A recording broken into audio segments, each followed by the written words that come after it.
Okay, welcome to the Spire of Barrier guide. The Spire of Barrier is a great way to get currency, gold, and gemstones of courage. Uh, you can start it from, I believe, level 40, and you can do it with a group or without. Up to 4 people can join. Uh, if you click this button right here for enable random matching, it will no longer randomly match, so you will go in solo, or if you are in a party, you will only enter with the people that you have. It's important to note that you want to at least once a week do a solo run, so that you can get yourself on the ranking board for individual Spire of Barrier ranking.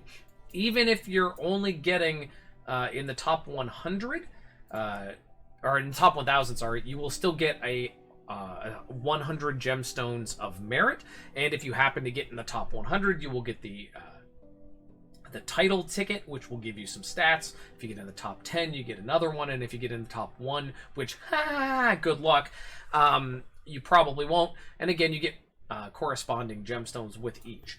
So, it's a very, very simple thing to do. Hopefully the video runs well. If during the video this part doesn't go well, it's gonna be a separate video. I'm gonna do just full screen and just a voiceover explanation. But here we go. You can get score on it once. Sorry, not once per day. You can run it as many times as you want per day, but it will only give you reward up to your maximum per day. So if you do it once and get to 15, and then you do it again and get to 20, you will get more from the difference between 15 and 20. But if you run it again and get 20, you're not going to get any extra. So it's not worth really putting a lot of attempts in. Just sort of do one attempt and get it. It's also important to note that every 5 levels you complete, not get to, they have to be complete. So if you get to level 6, you will get bonus additional stuff. So if you are close, if you finish 19 and get to 20 but don't quite finish 20, it might be worth going back in to try and get that extra. So we're going to go in quick and see how this goes. Hopefully it goes smooth video-wise, and if it doesn't, I'm going to have to do a second run, and we'll do a voiceover with it. Okay, so important things here you need to pay attention to. Now, the big thing is the chaos out here. You can see this fog will slowly encroach on you as you are going through this. To stop it from encroaching, you're going to pick up these white things here, inner light. It is important to note that it doesn't matter when you pick them up, it will hold back the same amount of darkness as long as you were picking them up. Some people pick up one and then wait to pick up another one until the purple starts moving. That doesn't make any difference. You will also notice there are little other colored orbs out here, and each of those is going to give you a different thing. You're going to want to sort of know ahead of time what you can get, and I'm not going to talk about them right this minute. I'm just going to go through and do the thing, but I am going to show you that once you get the one you want, so in this case I have picked up damage, let's say. I picked up damage. You can pick up to 6 of any color stacking. But if you pick up 2 different ones, it's going to change what you picked up. So I currently have damage, and if I pick up this red dexterity beside me, it will now show that I have dexterity instead of damage. But if I pick up another damage, this circle will gain 1 layer. Once you get the ones you want, you can lock the thing. So now if I run over crit, I won't pick it up even though it's red. So we'll do that. And you can lock all 3 of them. So getting the ones you want is going to be important. I'm very likely going to not do well here, but we're not trying to do well. We're trying to explain stuff for you guys. So now you can see that I have picked up all 6 of the red. There is no point to me worrying about picking up any more red. I have 6 damage ones. Good stuff. And again, you can lock each of them so that you don't pick up the ones you don't want by clicking underneath each of the orb colors, I guess. The different things are... I'll just explain it outside of here. The different colors have 3 different options each, okay? So red has dexterity, okay, which increases your attacks and cast speed dramatically. There is critical, which increases your critical damage exponentially. It's damage amp. And damage, which increases all of your damage. If you are just starting out and you don't have very good attack speed, generally dexterity is good to go with. Once your attack speed starts to get good, you should be going with either critical or damage. Obviously, if you're not a critical build, the critical is going to be out of the window, not even a question, so you wouldn't want to take that. But even if you are a critical build, keep in mind that if you have very high critical damage, the critical damage amp caps at 1300%.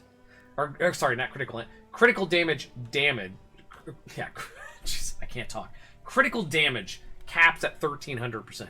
So if you're at 1000% already, getting the critical power up isn't necessarily the best choice, and you should probably still go with damage. But again, if you have low critical damage and are a crit build, the crit might be better than damage. So choose it at your own choice, I guess. I don't know. For the green nodes, you have chain, which should be self-explanatory, increases the amount of chains that you have. Or if you have something that is chainable that doesn't have chain on it, it will give it chains. In the case of me with my rapid shot build, I didn't have chain on yet. But if I pick up chain, it will still chain even though it is unable to, or even though it doesn't normally. It'll increase chain amount and chain range. Good.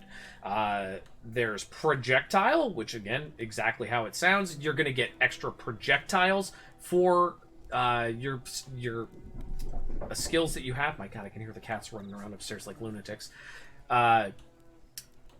So this will give you extra projectiles. I'm not sure if it gives anything else. I think it also gives projectile damage. I'm not 100% sure on that. I'd have to go back in to check. In fact, we'll just do that right now. And the third one is range, which increases, obviously, your cast and attack range, but also it affects your AoE. So if you have any skills that have AoE damage, it will increase their damage and their area of effect. The last one is blue, and there's 3 for it as well. There is potion, which increases your potion effect. Skill rune enhancement, which increases your rune efficiency, which I'll be completely honest, I don't know what that really means because I never take anything other than the third option, which is survival, which amplifies all of your survival stats. Your hit points, your resistances, your dampening, everything gets amplified. As far as I'm concerned, it's the only one worth picking. I want to get the range thing. So there's projectile, and you can see it amplifies projectile count and pierce count. I didn't know it did pierce count, so that's a good thing to point out if you are something like an ogre arrow build where pierce count is really important. Obviously, you're going to want to get that. I'd really like to get range here. Yeah, so that's basically the whole thing. Once I see range here, because I'm fairly confident, and it does weapon range. So if you have a weapon range build where weapon range is important, you'll get a boost from doing that. So as you can see there, the other thing to keep in your head as you pick up the Light of Life to keep that stuff back is if you go into that stuff, you are going to start taking chaos damage at a very heavy rate. You don't want to stay in it for very long, other than maybe to pop out and to grab an orb. Outside of that, that's the whole thing. I just wanted to do this real quick because I've had people ask me how I lock the skills and stuff. I thought this would be really helpful for them. And the reward thing again, so that you can know that you need to get to an integer of 5. Is that the right word, integer? I don't even know. Multiples of 5 is where you want to get. And then you have to come back in after you've done it to click receive reward. You can do it on every character, but you won't get the bonus reward. You're only going to get a little bit of gold. So if you have alts, it's worth doing, but I mean, it's barely worth doing in the late game because you're going to get so much money that it's not going to matter. Anyways, guys, I hope the video helps. And if it doesn't, sorry, I guess. I don't know. If I make any mistakes, please let me know in the comments. If there's any mistakes made, I will put corrections in the description. And if you want to come out and chat and stuff, I'm on Twitch just about every night under Mike Type X. I'll put a link in the description as well. Have yourselves a great day, and do the thing.